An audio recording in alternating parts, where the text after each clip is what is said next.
Hello friends, I am Dr. Shalini Maksane, Assistant Professor in Department of Biochemistry, St. GS Medical College and KM Hospital, Mumbai.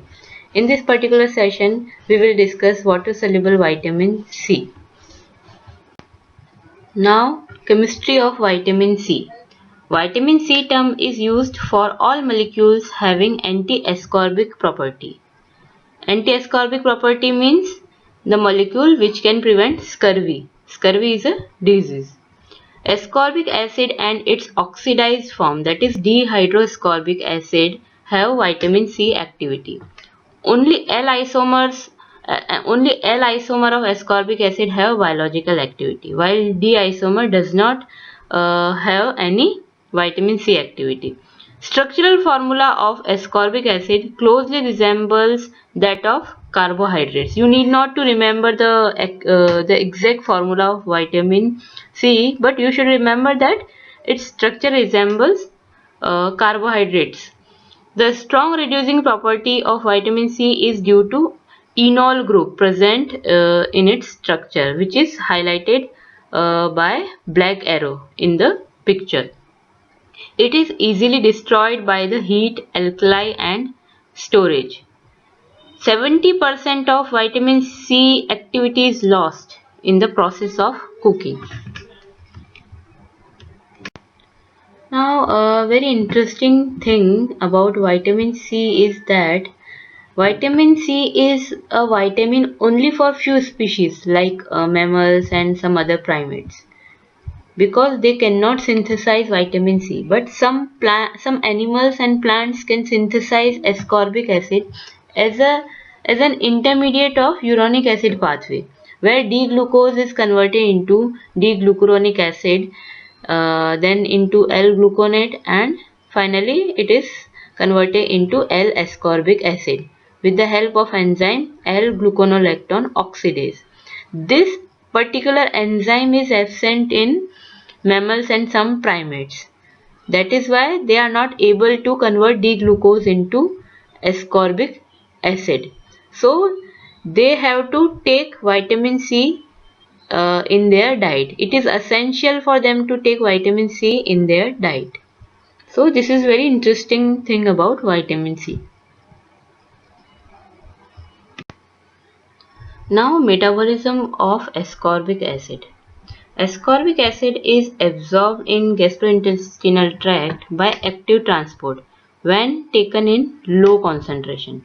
But if concentration of vitamin C is high in the diet, then it is absorbed by simple diffusion, which also happen with other vitamins like B12, folic acid. If these vitamins are taken in higher concentration, they are directly absorbed without the aid of any transporter. Then vitamin C from the intestinal cell goes into the blood, and from blood it is taken by various target tissues. Vitamin C is found in most of the tissues, but in retina the concentration of vitamin C is 20 to 30 times higher than from the blood. Vitamin C can be excreted in the form of either ascorbic acid or oxalic acid, where when vitamin C is converted into dihydroascorbic acid, and the dihydroascorbic acid that is not recycled can be irreversibly converted into diketogluconic acid, and which is further converted into oxalic acid, which is then excreted in urine. So you should remember that vitamin C can be excreted either directly in the form of ascorbic acid or DHA, that is the oxidized form of ascorbic acid, is converted into oxalic acid. So both are excreted in urine. Now, what are the functions of vitamin C? So you need to remember two things, that vitamin C act as a reducing agent directly, or it can act as a cofactor for oxidase enzymes. So it can work in two ways. It can work indirectly by acting as a cofactor for oxidase enzymes, or it can directly act as a reducing agent. So vitamin C act as a cofactor for various oxidase enzymes. How? These enzymes have metal ions in their structure. These metal ions can be either iron or copper. So it maintains these metals present in the enzyme in their reduced form. So here also the reducing property of vitamin C is utilized, but indirectly. So it maintains these metals ion present in enzymes in their reduced state. And this property is required. These oxidase enzymes are required for hydroxylation of proline and lysine, for carnitine synthesis, for norepinephrine synthesis, serotonin synthesis, and corticosteroid synthesis in adrenal cortex.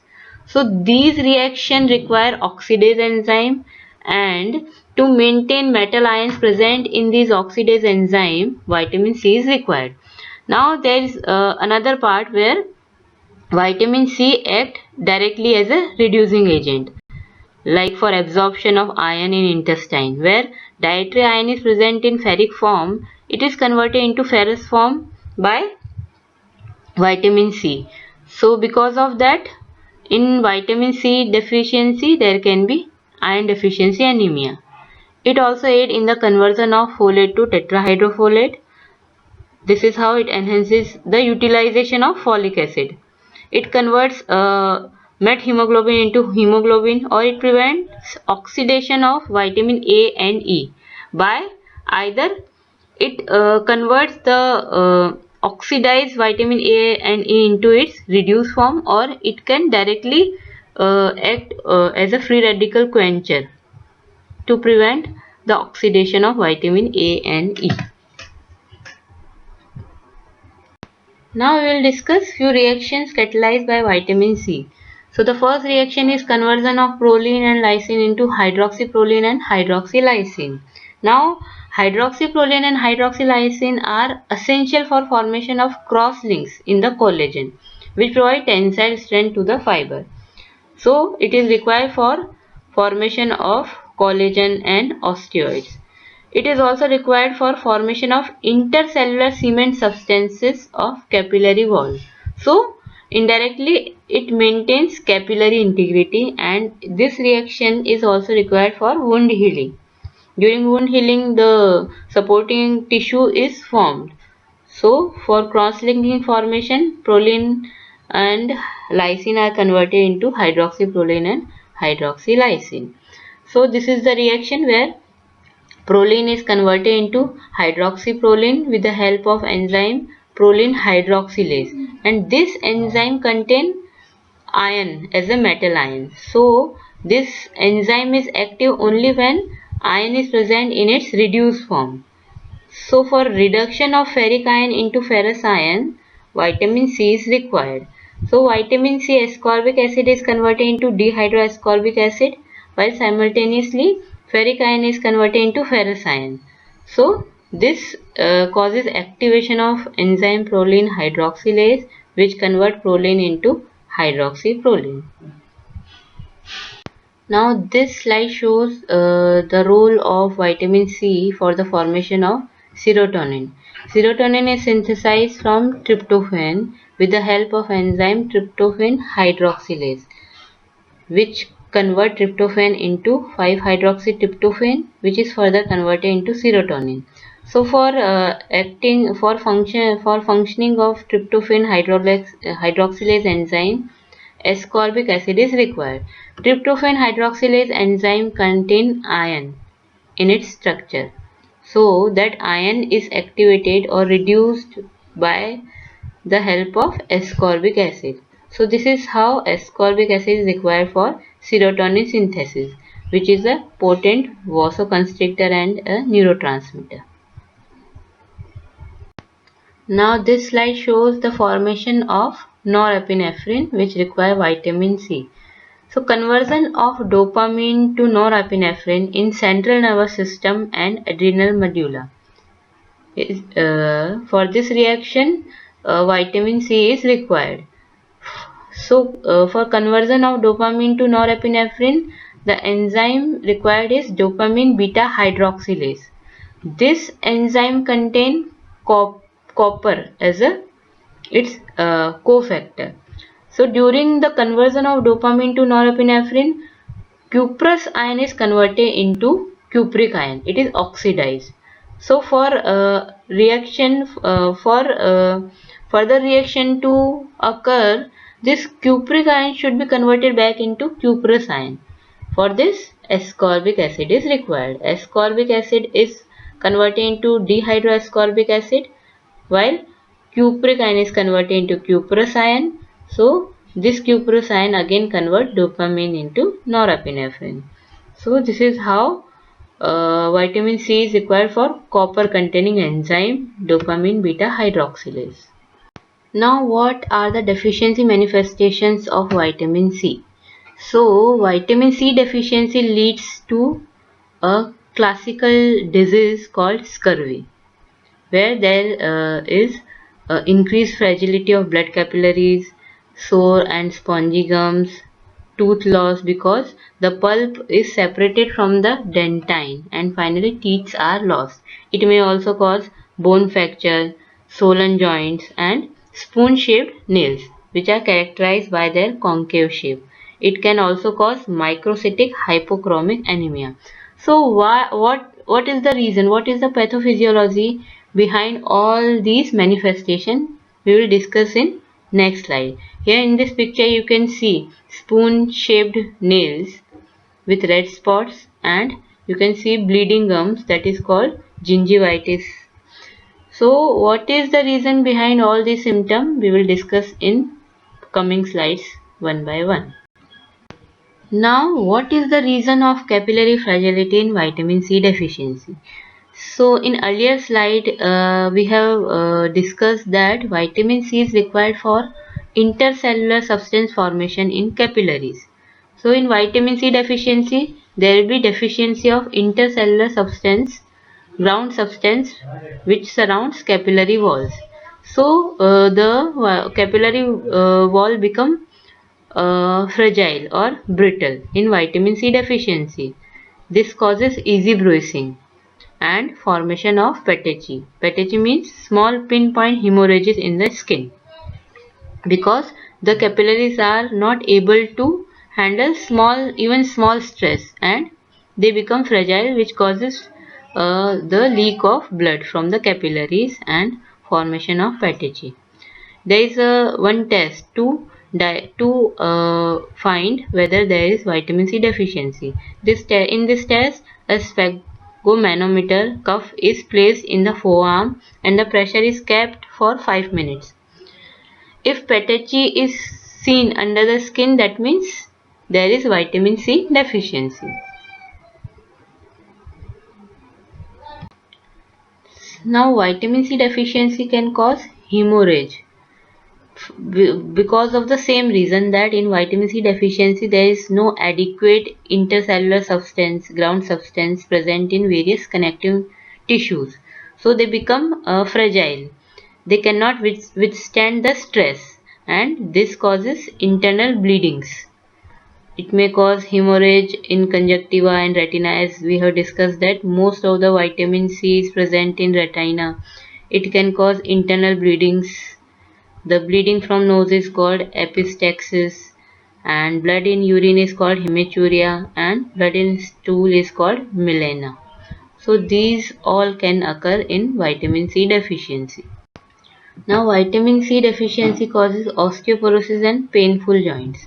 So osteoporosis is because of inadequate formation of osteoid, the organic part of bone, that is collagen and osteocalcin. As we have discussed earlier that for cross-linking of fibers present in collagen and osteocalcin, the vitamin C is required to form hydroxyproline and hydroxylysine.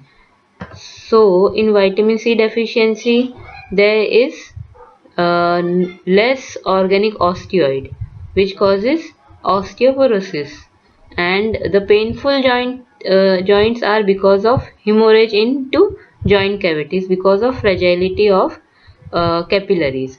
So this is the cause of osteoporosis in vitamin C deficiency. Now, what is the reason of anemia and fatigue in vitamin C deficiency? In vitamin C deficiency, microcytic hypochromic anemia is observed. The reason of anemia is the loss of blood by hemorrhage. Because of hemorrhage, the quantity of blood decreases. And there is decreased absorption of iron, because in vitamin C deficiency, ferric ion present in diet cannot be converted into ferrous form, so they are not absorbed efficiently. And for conversion of folic acid into tetrahydrofolic acid, vitamin C is required. So in vitamin C deficiency, there is decreased tetrahydrofolic acid metabolism. Tetrahydrofolic acid is also required for RBC replication, DNA replication. And another thing is that the for conversion of methemoglobin into hemoglobin, vitamin C is required. So most of the most of the hemoglobin accumulate in the form of methemoglobin. Reconversion does not happen. So these are the reason of anemia in vitamin C deficiency. Now, what is the reason of fatigue? As we have discussed earlier that for carnitine synthesis, vitamin C is required. Now, carnitine is required for transport of long-chain fatty acids into mitochondria, where beta oxidation of fatty acid take place. So, if there is no carnitine, there will be no transport of long-chain fatty acid into mitochondria, and there will be no oxidation, and there will be no energy generation. So, as we know that beta oxidation is important source of energy in muscles. So, in vitamin C deficiency, there will be muscle weakness and fatigue. Now, dietary sources of vitamin E. Excellent sources of vitamin C are citrus fruits like lime, lemon, amla, and other fruits like guava, berries, melons. Vitamin C is also present in vegetables like tomatoes, green leafy vegetables, green peppers, broccoli, etc. Now, what is RDA for vitamin C? In normal adult, the daily requirement is around 75 to 90 milligram per day, which is equal to 50 ml of orange juice. In pregnancy and lactation, the requirement increases to around 100 milligram per day. The various habits like smoking, alcohol intake, or intake of various drugs like aspirin or oral contraceptive can cause vitamin C deficiency, because smoking there is faster utilization of vitamin C, because smoking causes generation of free radicals and vitamin C is a free radical scavenger. So smoking can cause vitamin C deficiency, and smokers should take around 110 to 125 milligram per day of vitamin C, while intake of aspirin and oral contraceptives, they decrease the absorption of vitamin C. And we have discussed that when vitamin C is taken in higher amount, it is directly absorbed. So, in when person is on aspirin intake or oral contraceptive pill intake, the daily requirement should also increase to around 100 milligram per day, which can compensate the deficiency of vitamin C. Now, vitamin C toxicity. If vitamin C is taken in larger amount, although it does not cause any toxicity, but some toxicity can occur in if vitamin C is taken in very large amount. It can cause the iron overload in our body. As we know that vitamin C is required for iron absorption. So when vitamin C is taken in excess amount, it can cause iron overload. And as we know that vitamin C is metabolized to oxalic acid, which is excreted in urine. So if there is a larger amount of vitamin C is taken, it can cause deposition of those oxalic acids in our kidney and can cause renal stones. So though these toxicity manifestations are very rare, but we should take vitamin C or other vitamins in optimum amount always. Now, vitamin C is also used as therapeutic agent in some condition, like it is used as an adjuvant in infection. So, whenever, as we know in COVID, vitamin C is given. So, why vitamin C is given for the treatment of COVID-19? Because it helps to stimulate phagocytosis by WBC to decrease the infection. Another thing that vitamin C is used for the treatment of ulcer, trauma or burns because it helps in wound healing because it is required for connective tissue formation, cross-linking of connective tissue. But the excessive use should not be done because it may cause iron overload or kidney stones, though they are rare.